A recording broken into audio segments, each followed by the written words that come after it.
అన్నిటికంటే సమస్య ఏంటంటే వైసీపీ నాయకులు చాలా బాధపడుతున్నారు. జగన్ నేను జగ్గుబాయ్ అంటున్నాను, అంటే జగన్ నన్ను పవన్ అనొచ్చా? బాబు, వైసీపీ కార్యకర్తలకు కానీ నాయకులకు కానీ మద్దతుదారులకు కానీ జగన్ నన్ను పవన్ అని పేరు పెట్టి పిలుస్తాడు. ఇంకా కాకపోతే నన్ను దత్తపుత్రుడు అంటాడా, ఇంకా నన్ను ప్యాకేజ్ స్టార్ అంటాడా. ఓకే, ఇవన్నీ కాకుండా నానా చెత్తగా తిట్టిస్తారా. మీ మద్దతుదారుల ద్వారా నన్ను తిట్టించినంతగా ఇంకెవరిని తిట్టించలేదు. అవి కూడా భరించాం కదా. అంటే మీరు మీ మద్దతుదారులు నన్ను ఏదైనా అనొచ్చే, మీ ఇష్టానికి తిట్టొచ్చు నన్ను. నేను మటుకు జగన్ అంటే మీ అందరికీ ఒంటి మీద కారం రాసుకున్నట్టు ఉంది. రాసుకోండి, భరించండి. మీరు అంటే మేము భరించలా?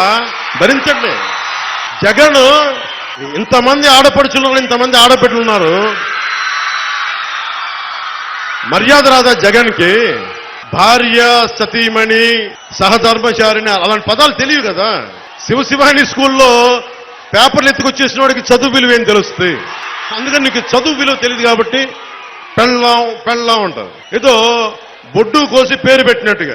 జగన్ నీకు ఆ మాట అంటే ఎలా ఉంటుంది జగన్? ఈ రోజున నువ్వు నిజంగా వైసీపీ నాయకులు కూడా చెప్తా ఉన్నా, నిజంగా అతనున్న అత్యున్నతమైన రాజ్యాంగ స్థానానికి అతను గౌరవం ఇచ్చేలా మాట్లాడితే బాబు జగన్ గారు, సార్ జగన్ గారు, దొరగారు ఇలా పిలుస్తా ఉన్నా. నువ్వు ఇష్టానికి నోటుకొచ్చినట్టు మాట్లాడతా. నువ్వు అందరినీ బూతులు తిట్టిస్తావే, నువ్వు అందరినీ బూతులు తిట్టించేస్తావు. ఎవ్వడు అస్సలు ఒక్క మాట మాట్లాడకూడదు. రైతులు వచ్చి అన్న మా గిట్టుబాటు ధర రాలేదంటే ఎర్రి పప్పల్లారా అంటారు మీ మంత్రులు. ఏమ్మా, ఇక మీ నాయకులు అబ్బో ఒక్కొక్కడు ఒక్కొక్క డైమండ్, ఒక్కొక్కరు మహానుభావులు అందరూ. మీరు ఏదైనా మాట్లాడచ్చు. నేను మటుకు జగన్ అనగానే మీ అందరికీ బాధ వచ్చేసింది. భరించండి. మీ ఇల్లు మా ఇంటి, మా ఇల్లు మీ ఇంటికి ఎంత దూరమో మీ ఇల్లు మా ఇంటికి అంతే దూరం. భరించండి. మేము ఇష్టానికి మాట్లాడేస్తాం, మేము ఎమ్మెల్యేలం, ఏదైనా మాట్లాడతామంటే అలా కుదరదమ్మా.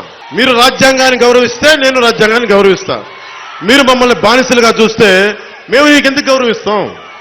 జగన్ కాదు, ప్రస్తుతానికి జగన్ నుంచి జగ్గుబాయికి వచ్చాం. ఇంకా ఎక్కువ మాట్లాడితే జగ్గు అంటాం. ఇంకా మీరు నోరు జారిపోతే నేనేమంటాను నాకు తెలియదు. మీరు ఎవరు నన్ను అడగచ్చు. నేను ముందుగానే మీకు అమ్మ మీ పర్మిషన్ తీసుకుంటా ఉన్నా. ముందే చెప్తున్నా, వాళ్ళు నోరు జారితేనే నేను నోరు జారుతా. వాళ్ళు నోరు జారకపోతే నేను మర్యాద ఇస్తాను.